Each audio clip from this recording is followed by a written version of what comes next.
जय हिंद दोस्तों सांख्यिकी स्टैटिक्स से रेलवे ग्रुप डी एग्ज़ाम में 2 क्वेश्चन पूछे ही जा रहे हैं किसी भी शिफ्ट में।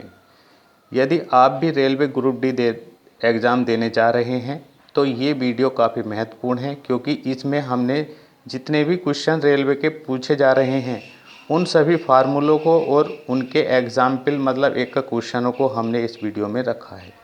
ये वीडियो देखने के बाद आप कोई भी क्वेश्चन इसका स्टैटिक्स का गलत नहीं करने वाले हैं। तो आइए देरी ना करते हुए इस वीडियो को देखेंगे पूरा।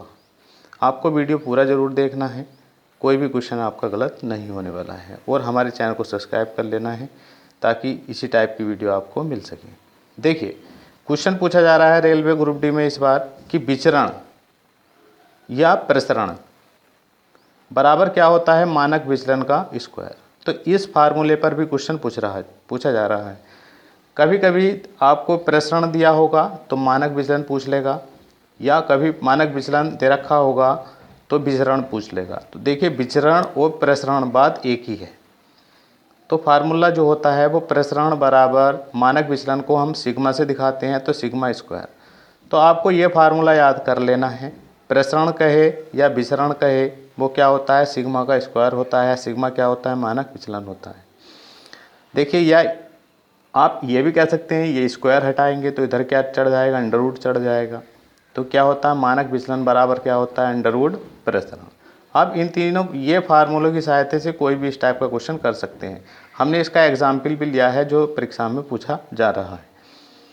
आइए देखिए, विचरण और प्रसरण ये एक ही बात है, लेकिन विचरण गुणांक अगर पूछा जाए तो मानक विचलन बटे माध्य गुणा 100, ये फार्मूला आपको यूज़ करना है। इस पर भी एक क्वेश्चन रेलवे पूछा जा रहा है। आपको माध्य दे दिया जाएगा, मानक विचलन दे दिया जाएगा, पूछ लेगा विचरण गुणांक बताइए। या आपको विचरण गुणांक दे दिया जाएगा, माध्य दे दिया जाएगा और मानक विचलन पूछ लेगा। तो ये फार्मूला आप याद कर लीजिए। इस पर भी हम सवाल बताएंगे आपको। और परास पूछी जा रही है रेंज। तो रेंज कैसे निकालनी है आपको, अधिकतम संख्या माइनस न्यूनतम संख्या। बिल्कुल जैसे हमने एक एग्जाम्पल भी लिया है इसका जो पूछा जा रहा है। देखिए एक इस टाइप का आपको क्वेश्चन दे दिया जाएगा, पूछेगा इसमें रेंज बताइए। तो रेंज में आपको अधिकतम संख्या देखनी है जो सबसे बड़ी संख्या हो। तो सबसे बड़ी संख्या 21 दिखाई दे रही है और सबसे छोटी संख्या क्या दिखाई दे रही है, 1 दिखाई दे रही है न्यूनतम संख्या। तो इन दोनों का अंतर ले लेंगे माइनस, तो कितना आया 20। आगे देखिए माध्य कहे या समांतर माध्य कहे एक ही बात होती है। तो समांतर माध्य बराबर होता है पदों का योगफल बटे पदों की संख्या। तो इस फार्मूले से भी क्वेश्चन पूछे जा रहे हैं। मान लीजिए किसी टाइप का सवाल दे दिया, आरोही क्रम में दे दिया, लगा के बीच में x भी दे दिया है किसी उसमें। तो मान लो उसका समांतर माध्य भी दिया है, तो समांतर माध्य की जगह रख देंगे और पदों का योग करके लिख लेंगे। जितने पद हैं उनकी संख्या लिखेंगे, कैलकुलेशन करेंगे, आंसर। तो इस फार्मूले पे भी क्वेश्चन पूछा जा रहा है। और जो समांतर माध्य का देखिए किसी न किसी सेट में एक सारणी टेबल के रूप में भी दिया हुआ है और उसका समांतर माध्य पूछा जा रहा है। तो समांतर माध्य बराबर सिग्मा एफ एक्स बटे सिग्मा एफ होता है। एग्जाम्पल से इसको समझेंगे। देखिए इस पर भी पूछा जा रहा है, तो इस पर प्रैक्टिस कर लीजिए आप किस टाइप का क्वेश्चन पूछा जा रहा है। देखिए इस टाइप का जो क्वेश्चन अगर पूछा जाए कि आपको वर्ग अंतराल दे दिया जाए और आवृत्ति दे दी जाए, कह दिया जाए कि इसका समांतर माध्य ज्ञात करो, ये विकल्प है। तो आपको आसानी से कर लेना है, इसमें कोई बड़ी बात नहीं है, इतनी टफ कैलकुलेशन भी नहीं पूछी जाएगी इसमें।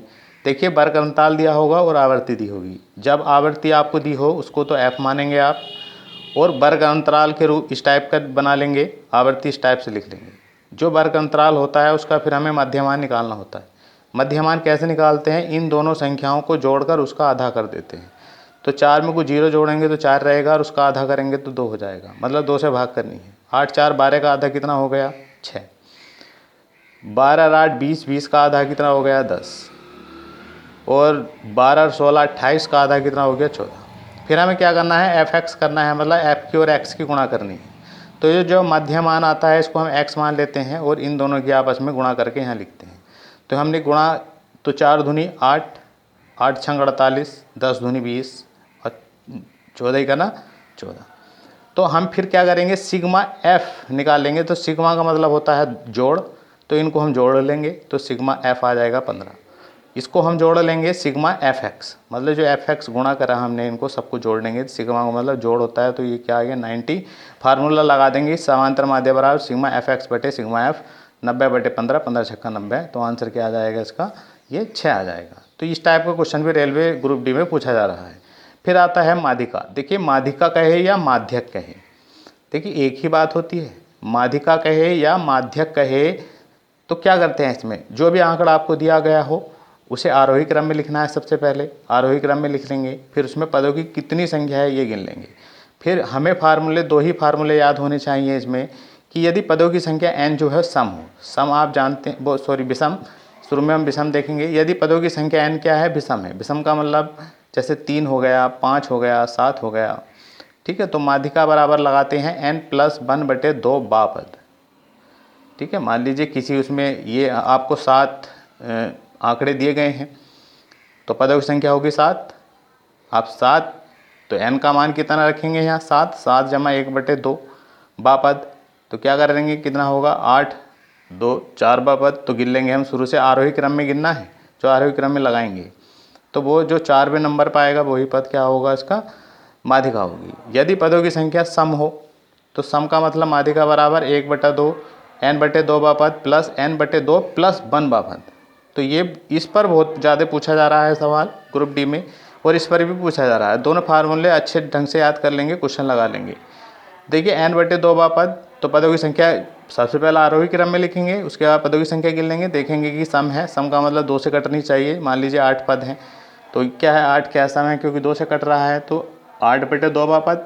जब 8/2 करेंगे तो 4 बापद आएगा, यहाँ भी 8/2, तो क्या होगा 4 बापद, 4 1 5 पद, तो इस प्रकार गिन लेंगे, उसमें से आप इसको सॉल्व कर देंगे। इस पर भी पूछा जा रहा है। फिर उसके बाद बहुलक पर पूछा जा रहा है इसमें परीक्षा में ग्रुप डी में, कि दिए गए आंकड़ों में जो संख्या सबसे अधिक बार आए उसको क्या कहते हैं, बहुलक कहते हैं। एग्जाम्पल से समझेंगे। इस टाइप का क्वेश्चन पूछा जा रहा है रेल में, तो इसका बहुलक क्या बता देंगे 4, क्योंकि ये 3 बार पूछा गया है। जो संख्या सबसे अधिक बार आपको दिखाई दे वही बहुलक होता है। देखिए इस टाइप का क्वेश्चन भी पूछा गया है रेलवे में अभी फिलहाल, कि निम्नलिखित बंटन का बहुलक ज्ञात कीजिए। ये पद दिया हुआ है, बारंबारता दिया हुआ है। इस टेबल का अगर आपसे बहुलक पूछा जाए तो आप कहाँ देखेंगे, तो सर आपको जो चेक करना है आंसर में, देखेंगे कि बारंबारता सबसे अधिक कौन सी है। तो यहाँ 3 5 11 3 9 2 है, तो सबसे पहले हमने देखा कि यहाँ 11 सबसे अधिक है, तो 11 के ऊपर जो संख्या होती है वही उसका क्या होती है, बहुलक होती है। तो 11 सबसे अधिकतम है, तो इसके ऊपर क्या है 26 है, तो इसका बहुलक क्या हो गया 26 हो गया। देखिए ये भी रेलवे में पूछा जा रहा है, काफ़ी पूछा जा रहा है, और पीछे भी एनटीपीसी में भी 4-5 बार पूछा गया है। पिछले सेट उठाकर देख लीजिए, ग्रुप डी में भी 3 बार ये पूछा गया है। ध्यान रखना है इसको, किसी आंकड़े के प्रत्येक पद में एक ही संख्या जोड़ने पर उसके मानक विचलन का मान नहीं बदलता है। ये बात आपको याद रखनी है। क्वेश्चन इस टाइप से पूछा जा रहा है कि 1 4 5 7 और 8 का मानक विचलन 2.45 है। यदि प्रत्येक पद में 9 जोड़ दिया जाए तब नया मानक विचलन क्या होगा। तो ध्यान रखना, मानक विचलन जो होता है उस पर कोई भी प्रभाव नहीं पड़ता है, तो मानक विचलन भी क्या हो जाएगा, ये का यही रहेगा। इस टाइप का क्वेश्चन ध्यान से देखेंगे। देखिए ये क्वेश्चन बहुत ज़्यादा पूछा जा रहा है, इस पर ध्यान देंगे। हमने पीछे फार्मूला भी लिखा है इस पर। देखिए एक सेट का जो प्रसरण दे रखा है 144 है, तो मानक विचलन ज्ञात करना है, तो प्रसरण बराबर जो होता है मानक विचलन का स्क्वायर होता है, प्रसरण बराबर सिग्मा स्क्वायर होता है। स्क्वायर हटाएंगे इधर अंडर आ जाएगा, अंडर इसका मान कितना है 144 लाएंगे, तो देखिए जब भी अंडर निकालते हैं तो प्लस माइनस में आता है, लेकिन ऑप्शन में आपको प्लस माइनस भी दे रखा है। लेकिन याद ये रखना है कि मानक विचलन हमेशा क्या होता है, धनात्मक ही होता है, तो आपको प्लस वाला ही लेना है। तो इसको प्लस माइनस वाला छोड़ देंगे, तो प्लस वाले पे ही टिक लगाएंगे। ध्यान से देखना है इसको। और एक इस टाइप का भी काफ़ी पूछा जा रहा है रेलवे में, और पीछे भी कई बार पूछा गया है एनटीपीसी में भी, रेलवे ग्रुप डी में भी।